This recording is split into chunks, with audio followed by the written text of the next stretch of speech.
Et Alexis, vous le disiez en titre donc, au moins 6 migrants sont décédés hier dans la Manche entre la France et l'Angleterre. Oui, d'origine afghane, il tentait de rejoindre les côtes britanniques sur une embarcation de fortune qui a chaviré pendant la traversée.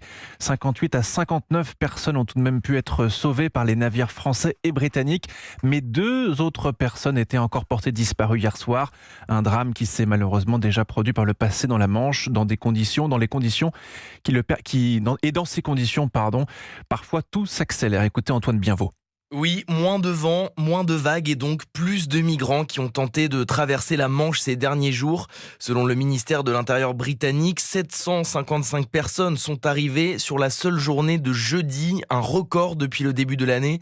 Mais la traversée sur ces embarcations de fortune reste très périlleuse. Ce nouveau drame n'est malheureusement pas une surprise pour Claire Millot, vice-présidente de l'association d'aide aux migrants Salam. Évidemment, on savait que ça ne pouvait que se produire et se reproduire parce que ces gens, on les pousse dehors.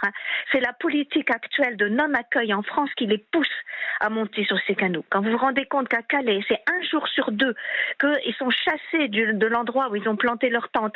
Donc, on les force à partir. C'est quelque chose qui est épouvantable. Le secrétaire d'État chargé de la mer, Hervé Berville, s'est rendu sur place hier après-midi.